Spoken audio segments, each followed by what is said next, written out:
It was disaster on top of crisis in mid-Michigan this week. The flooding came, yes, through a near biblical 2 days of rainfall, but when the dams failed, there were more than a few people who shook their heads and knew that it had been a matter of time. Very happy to have with me Jacob Rushlow, the president of the American Societies of Civil Engineers, their Michigan section, and he's also the superintendent of public service for the city of Livonia. Jacob, I'm curious, when you first heard about what had happened up in the middle part of the state and you heard that we had had 2 dams fail, what was your first thought? Yeah, thank you. Good morning, Devin. Appreciate this opportunity to speak with you today about infrastructure in general, as well as the dam failures. And this is an issue that has become increasingly dominating in the news across the country, and obviously has serious consequences for our nation and our state's economy, as well as our quality of life. Yeah, it's bad. 2 years ago, the civil engineers group put out report cards. And at the time, you gave Michigan's dams a C-, which is bad enough, but the overall grade was a D+. So even the dams were in better shape than some other parts. But let's start with the dams, because you were telling me earlier, I think most people would be surprised, I think, to learn that we have 2 dams fail every year in the state. Yeah, that's correct. That's kind of an average, but across the state, we have more than 2/3 of Michigan's almost 2,600 dams have exceeded their typical 50-year design life. Additionally, there's 271 of those dams that were built prior to 1900, so putting them, just over 100 years old. That's more than twice exceeded their typical 50-year design life. Michigan, as you mentioned, has an average of about 2 dam failures per year. Some of those are smaller private dams. But we do recognize that from this issue, there's not nearly enough funding for our dams for maintenance and removal. We only seem to recognize that problem, unfortunately, and the severity of that problem in the wake of emergencies such as this. Yeah, exactly. And that's what I mean. We have 2 dams that fail every year, and those don't get a whole lot of attention, but they don't fail quite as spectacularly or as costly and tragically as this one did. I think a lot of people might have been surprised to learn that so much infrastructure in Michigan, like these dams, are privately owned. Do you think that's something that most people are aware of?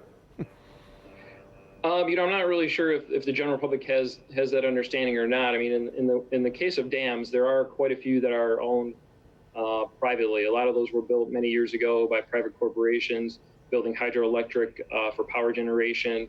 Some are even for other uses like recreation. But yeah, there are a fair amount of dams as far as a good chunk of infrastructure in the state that are privately owned.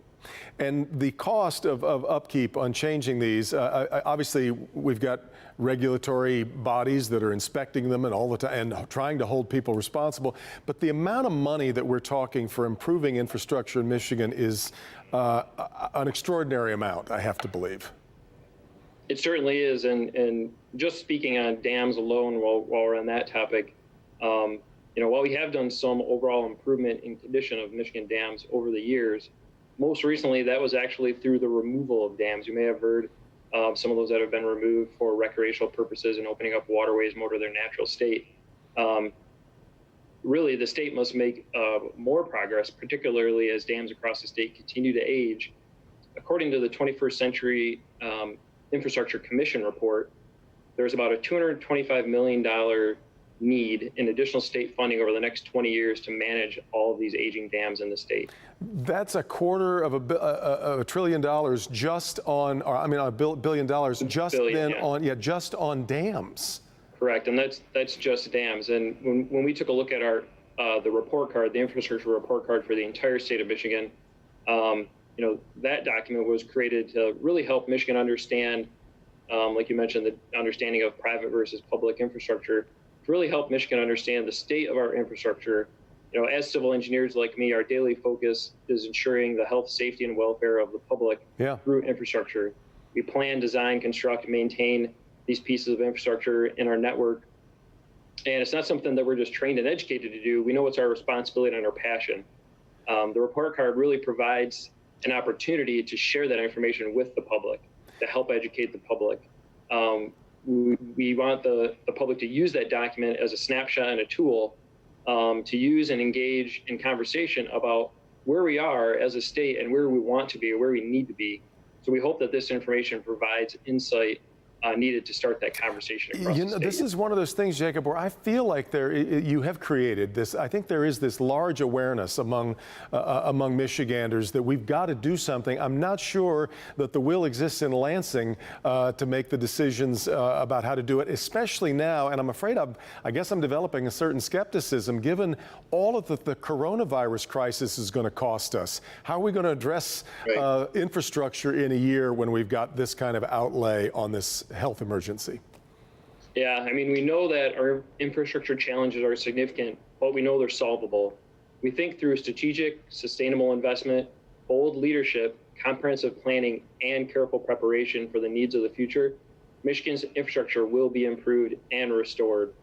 We think the time to invest in Michigan's infrastructure is really past due, as we've seen with failures such as this. The longer we wait, and honestly, the more it will cost, as evident from this widening investment gap that we see in increasing infrastructure disruptions and delays in our daily lives, whether it's through simple things like just sitting in traffic for too long or unrealized water loss through leaky pipes that get produced but don't get collected from the ratepayers. So we know that investing now will save our state more in the long run, while also helping to create an economic opportunity, enhancing the quality of life for the public, and ensuring health and safety. Yeah. Well, we've got to amass the will somewhere, that's for certain. Jacob, thanks so much for spending time with us today on this terribly important matter.